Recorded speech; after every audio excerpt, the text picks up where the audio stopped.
You woke up this morning and the alarm felt like an accusation. Not because you were lazy, not because you hate your job, though maybe you do, but because somewhere between the first coffee and the commute, a question surfaced that you've been trained your whole life to drown immediately. What is any of this for? You drowned it. You always do. You opened your phone, you checked the notifications, you performed the small rituals of a person who has somewhere to be and something to do, and the question sank back down, not answered, not dead, waiting. Here is what nobody says out loud. That question is not a symptom of depression. It is not ingratitude. It is not a phase you grow out of or a crisis you survive and forget. It is the most honest thing your mind has ever produced. And every system around you, your school, your culture, your family, your religion, your productivity app, exists in large part to make sure you never sit with it long enough to feel what it actually is. Because what it actually is this: nothing means anything. Stop. Don't reach for the antidote yet. Don't tell yourself that your children give you meaning, or your work, or your faith. Those things may be real, they may be beautiful, but they are not answers to the question. They are ways of not hearing it. And there is a difference that will determine whether you live your life or merely endure it. Albert Camus watched the 20th century crack open.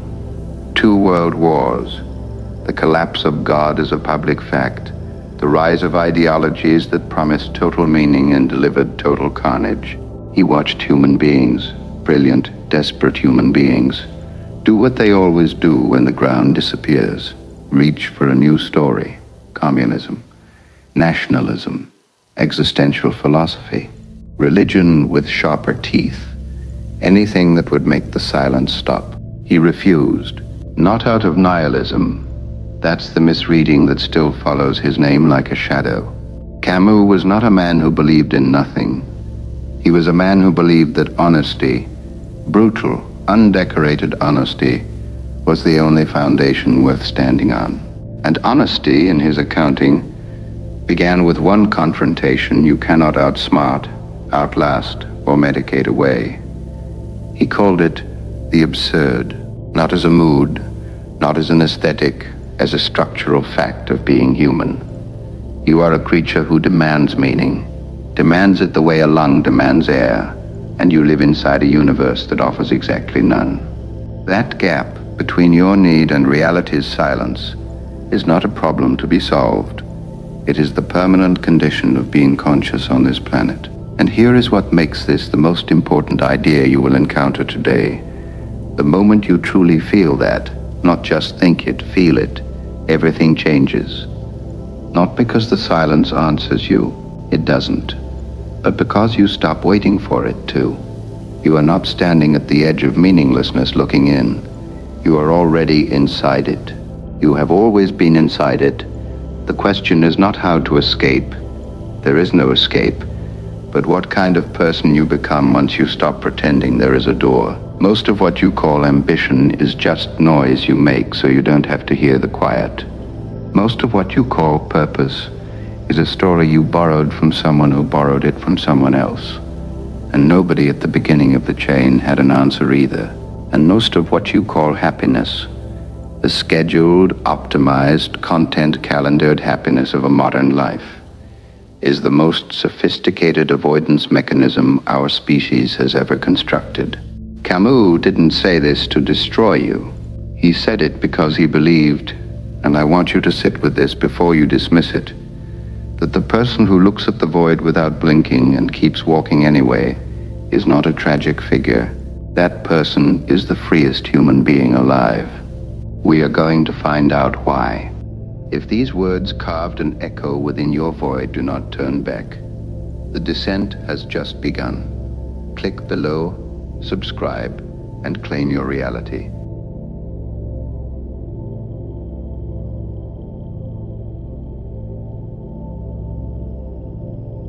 Let's be precise about what Camus actually saw, because precision here is everything. He did not say life is meaningless and therefore nothing matters, That is nihilism, and Camus had no patience for it. He called nihilism a philosophical suicide, a way of answering the silence by collapsing into it. What he diagnosed was something far more interesting, far more uncomfortable, and far more true. He diagnosed a collision. On one side, you, a being who cannot stop asking why, not just occasionally, not just in crisis, constantly, structurally at the cellular level of your consciousness. You ask why when someone dies. You ask why when you succeed and feel nothing. You ask why on a Tuesday afternoon when the light through the window hits a certain angle and suddenly your entire life feels like a question mark. You cannot turn this off. It is not a bug. It is the defining feature of human consciousness. This hunger for coherence, for pattern, for reason. On the other side, the world, which does not answer, not cruelly, not kindly, simply not at all. The universe has no interest in your hunger. It was not designed around your need for significance. The stars do not care that you were born or that you will die. The mathematics that governs matter has no clause for human dignity. You press your need against reality the way you press your hand against a cold window, and the window does not press back. That gap between your demand and the world's silence is the absurd, not a feeling, a relationship, a specific irreducible tension between two things that cannot be reconciled and cannot be separated. Now watch what people do with it. A man works 70 hours a week building a company. He tells himself it is for his family, for his legacy, for the satisfaction of creation. But ask him, really ask him, at 2 a.m. when the building is empty and the numbers on the screen have stopped meaning anything, what it is actually for. Watch his face. He will either deflect immediately or for just a moment, you will see it. The flicker of a person who has been running so long he has forgotten what he was running from. A woman fills every hour. Yoga at 6. Meetings until 8. Dinner, scrolling, sleep, repeat. She is not lazy. She is not shallow. She is terrified of what lives in the silence between tasks. The schedule is not productivity. The schedule is armor. A young man finds ideology, political, religious, it doesn't matter, and wraps himself in it completely. It gives him enemies. It gives him tribe. It gives him a story in which his existence is not arbitrary but necessary, chosen, significant. Camus watched entire generations do this. He watched them march into the 20th century's killing fields behind flags that promised total meaning. He knew what that promise costs. These are not three different problems. They are three expressions of the same refusal. Camus gave that refusal a name: philosophical suicide. The moment you take the absurd, that honest, unbearable gap between your need and reality's silence, and resolve it by leaping into God, leaping into ideology, leaping into busyness so complete that the question never gets air, the leap feels like salvation. That's what makes it dangerous. Because the leap does not close the gap. It just builds a floor over it so you can't see how deep it goes. And you spend the rest of your life making sure nothing cracks that floor, refusing certain conversations, certain books, certain 3 a.m. thoughts, because somewhere underneath, the silence is still there, patient as geology. Here is the diagnosis in its full severity. You are not suffering from meaninglessness. You are suffering from your refusal to stand inside it. The anxiety you feel on Sunday evenings, the strange grief that arrives after you achieve something you worked years for, the numbness that settles in when the vacation ends and the ordinary resumes. These are not malfunctions, they are the absurd knocking. They are reality reminding you that the floor you built is not the ground. And this is where Camus becomes dangerous. Genuinely dangerous to every comfortable structure in your life. Because his conclusion is not, therefore find better meaning. His conclusion is, therefore, stop looking for a cure. The absurd is not a wound to be healed. It is the most honest relationship you will ever have with the truth of what you are and where you are. And the only philosophically honest response to it is not resolution. It is revolt, not rage, not despair, a specific, clear-eyed, daily act of refusal, refusing to pretend the question has been answered, refusing to leap, refusing to let the silence make you small, living with the absurd fully open, fully felt, without flinching and without surrendering. That sounds abstract. It is not abstract. It is the difference between a life you are present for and a life you are simply inside of, waiting for it to mean something before you begin. The man building his company, what happens to him when the company succeeds and the question is still there? The woman with the schedule, what happens when the schedule stops and the silence rushes in? The young man with the ideology, what happens when the ideology fails him, as ideologies always eventually do? They have to start over. They have to find a new floor. The person who has stood inside the absurd and refused to leap, that person has no floor to crack. They are already standing on the actual ground. It is colder there. The view is cleaner.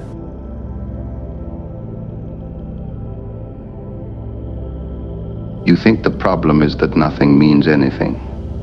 That is not the problem. The problem, the one Camus saw with a clarity that made his contemporaries deeply uncomfortable, is that you have decided meaninglessness is something that happens to you, a condition you inherited, a cosmic injustice you are owed compensation for. You are waiting, and this is the assumption we are going to destroy today.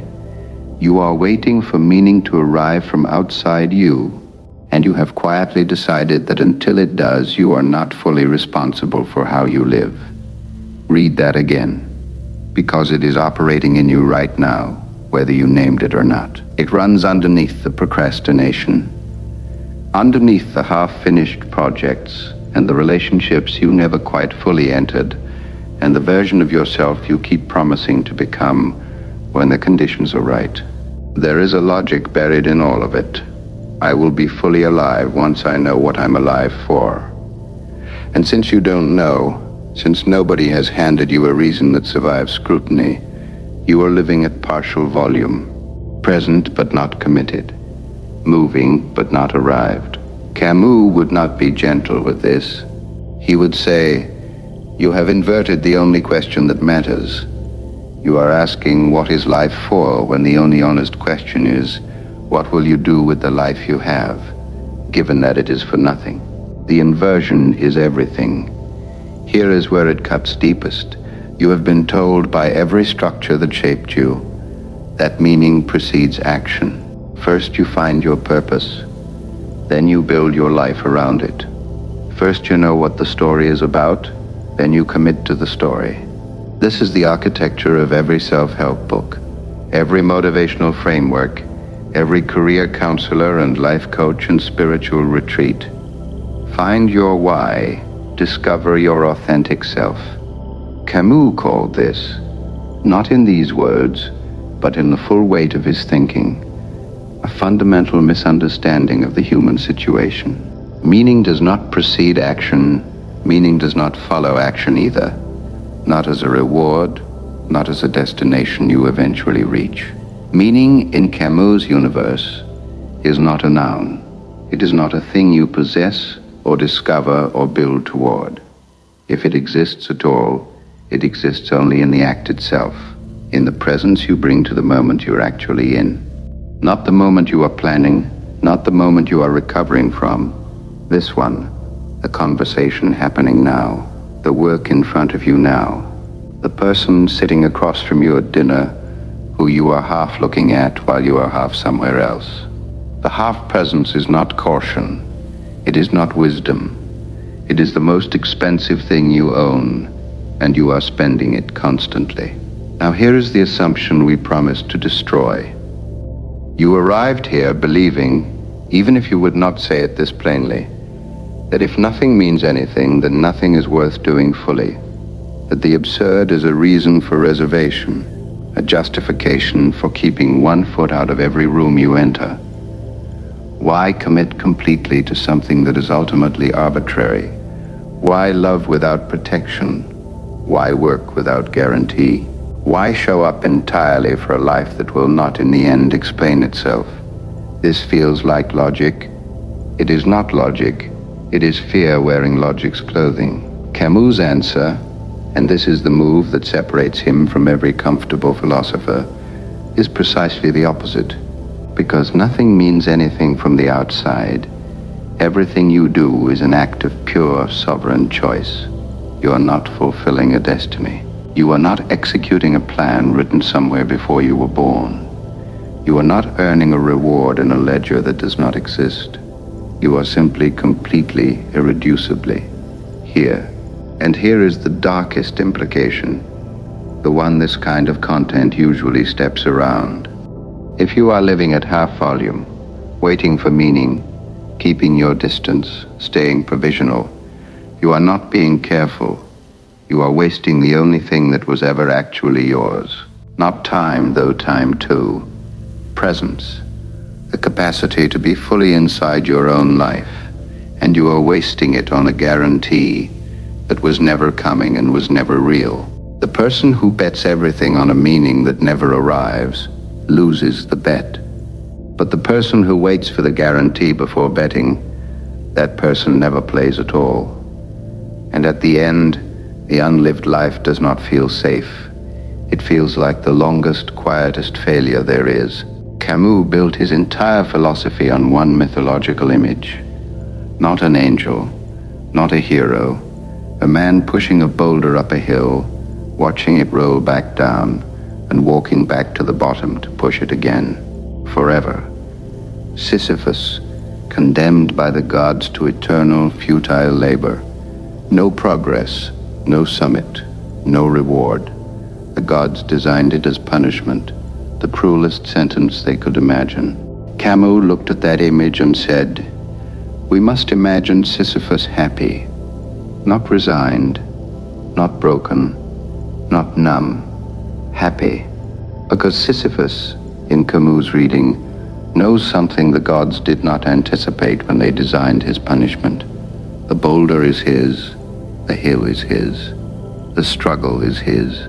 It cannot be taken from him, it cannot be completed, it cannot be made to mean something by an external authority, and therefore it is the one thing in the universe that is entirely, permanently his own. The gods wanted to destroy him with futility. Instead, they handed him the only freedom that cannot be revoked. You are Sisyphus. You have always been Sisyphus. The boulder has a different name for each of us. Career, family, art, love, recovery, survival. The hill is the same, and the question Camus is asking you, directly without softening it, is whether you are walking back down to the boulder as a defeated man, or as a man who has understood something the gods never intended you to understand. There is a way through this. It does not look like what you expect.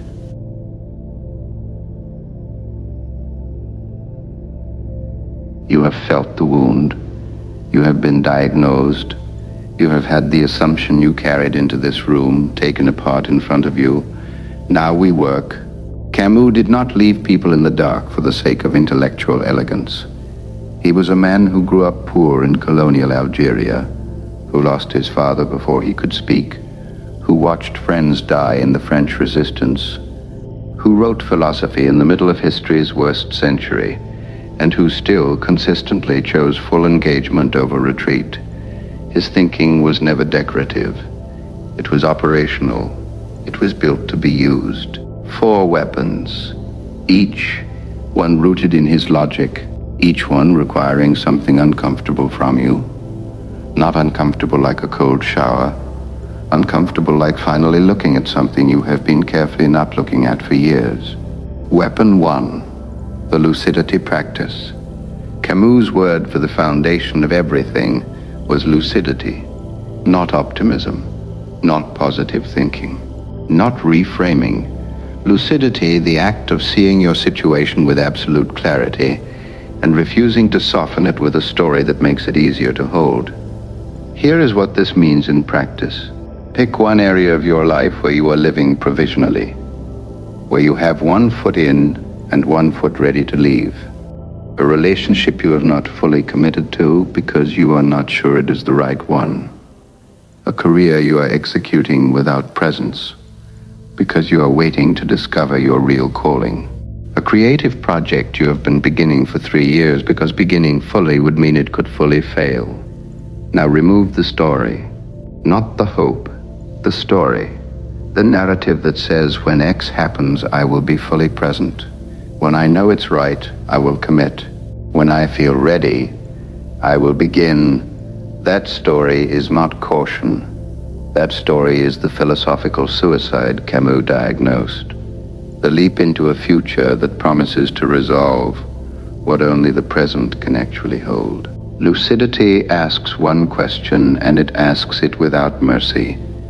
What is actually true right now, stripped of every story I am using to make it more bearable? This is not nihilism. This is not despair. This is the only starting point from which anything real can be built. You cannot build on a floor that is itself a fiction. You can only build on actual ground, cold, hard, undecorated as it is. A practice, once a day for 5 minutes. Sit with one true thing you have been softening. Do not fix it, do not reframe it. Do not immediately reach for what it means or what to do about it. Just see it clearly, without the story. That is harder than any workout you will ever do. And it is the beginning of everything Camus considered worth beginning. Weapon 2, the act of revolt. Revolt is the most misunderstood word in Camus' vocabulary. It does not mean rebellion against society, or rage against your circumstances, or the dramatic rejection of everything you were given. It means something quieter and more radical. The daily refusal to let the absurd have the final word on how you show up. The absurd says, nothing you do matters ultimately. Revolt says, I am doing it anyway, fully, with everything I have. Not because it matters ultimately, but because I am here now, and this is what it means to be alive now. This is not the same as pretending things matter more than they do. It is not manufactured enthusiasm or performed passion. It is a specific, deliberate act of presence that you choose. Every morning, every hour if necessary, against the gravitational pull of half-living. A writer sits down to work on a book that may never be published, that even if published may be forgotten within a decade, that exists in a universe that will eventually erase every word ever written by every human who ever lived. Revolt is sitting down anyway, not with resignation, with full, clear-eyed, undefeated engagement, because the writing is what is happening now, and now is the only place any human being has ever actually lived. The practice. Identify the single place in your life where you have been going through the motions, where your body is present and your attention is elsewhere, where you are performing the activity rather than inside it. Tomorrow, not eventually, tomorrow, bring the full weight of your presence to that one thing. Not because it will change the outcome, because you are a person who revolts. And revolt is not a feeling, it is a decision made before the feeling arrives. Weapon 3, the passion wager. Camus described one of the responses to the absurd as passion, and he meant something precise by it. Not enthusiasm, not romantic feeling, the willingness to exhaust every experience available to you without reaching for a meaning that transcends it. Modern life has taught you to ration yourself, to be strategic with your attention, your emotion, your commitment, to invest only where the return is calculable, to love carefully, work measurably, engage proportionally. This is presented as maturity. Camus would call it the slow suffocation of the only life you are given. The passion wager works like this. You identify the thing you have been approaching carefully.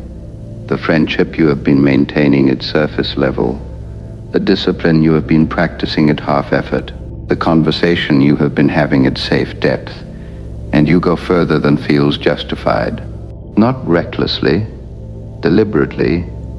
You go further because Camus understood that the quantity of experience, the sheer unrationed fullness of engagement with what is actually in front of you, is the only answer available to a being living inside the absurd.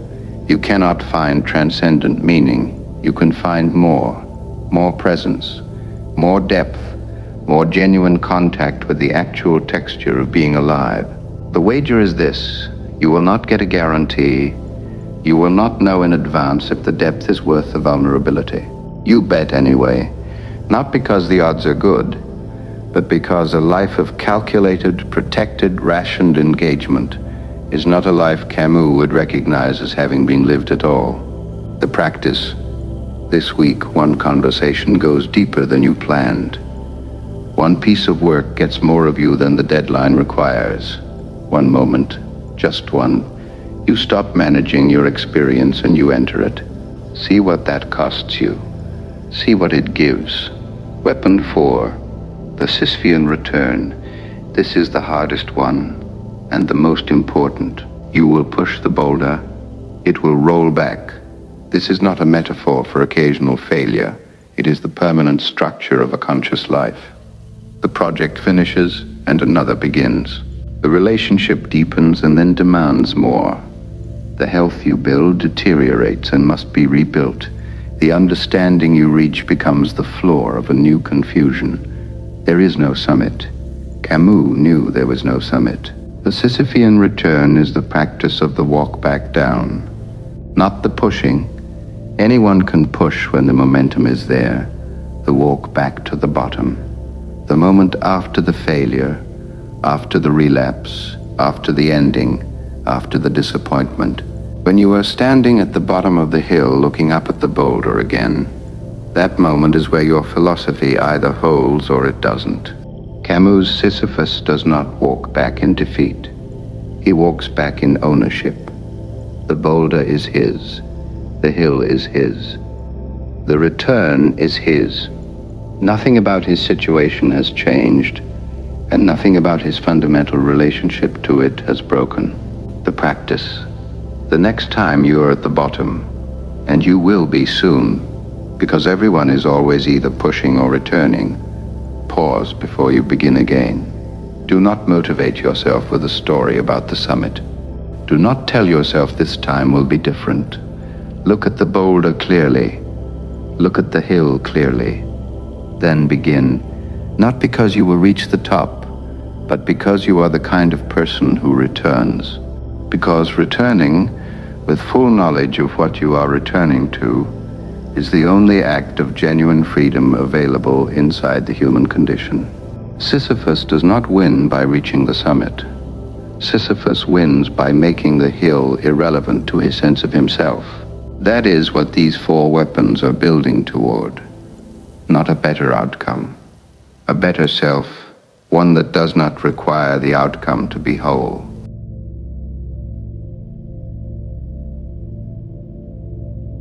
Go back to the beginning. The alarm, the coffee, the commute, the question that surfaced and that you drowned before it could fully form.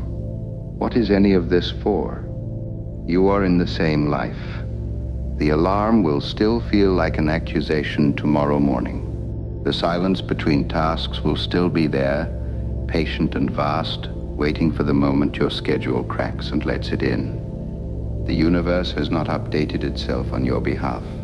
It is still offering exactly what it always offered, which is nothing in the way of explanations, and everything in the way of raw, unmediated, unrepeatable experience. But you are not the same person who pressed play. Something has shifted, not in your circumstances, not in the cosmic ledger, not in the structure of reality. Something has shifted in the only place it was ever possible for anything to shift, in how clearly you are willing to see what is actually true, and what you are willing to do with that clarity. You came in believing meaninglessness was the wound. You leave knowing it was never the wound. The wound was the waiting, the half-presence, the life held at arm's length pending an answer that was never in the mail. The wound was the philosophical suicide you were committing slowly, daily, in 1,000 small acts of reservation. The commitment not quite made, the presence not quite given, the boulder pushed with one hand, while the other hand stayed in your pocket just in case. Camus did not offer you comfort. He never tried to. Comfort in his understanding was just another word for the leap, the moment you trade honesty for relief and call it peace. What he offered instead was something harder and more durable, a way of standing inside the truth of your situation without being destroyed by it, a way of looking at the void, really looking without the story, without the floor, and finding that you are still standing, that you are in fact more alive in that moment of clear seeing than you have ever been inside any borrowed meaning, any comforting narrative, any ideology or schedule or relationship used as armor against the silence. The absurd has not been resolved. It cannot be resolved. You and the universe will never reach an agreement. Your need for meaning and reality's indifference to that need will remain in permanent, irresolvable tension for the rest of your life. And now you know what to do with that. You revolt. You practice lucidity when everything in you wants the story. You make the passion wager when everything in you wants the guarantee. You make the Sisyphian return, not with defeat in your posture, but with the quiet, devastating knowledge that the return itself is the act of a free person, a person who has looked at the futility completely and chosen in full consciousness to push anyway. This is not heroism in the Hollywood sense. There is no audience. There is no reward at the end. There is no moment where the universe turns to you and confirms that you did it right. There is only the doing, the full, clear-eyed, undefeated doing, and the person you become through the doing, a person who does not need the silence to break to begin, a person who has stopped waiting for the outside to authorize what only the inside can generate. Sisyphus walks back down the hill. He sees the boulder, he sees the hill, he sees all of it, with no illusion about what it is, what it costs, and what it will never give him. And he smiles, not because it is funny, not because he has found a trick that makes it bearable. He smiles because he has understood something the gods, in their cruelty, never anticipated, that the struggle itself is enough to fill a human heart. You do not need the summit. You never did. The only question that remains, and I want you to sit with this one, not scroll past it, not file it away for later, is this. Which boulder have you been leaving at the bottom of the hill, waiting for a reason to push that was never going to come? And what would today look like if you stopped waiting?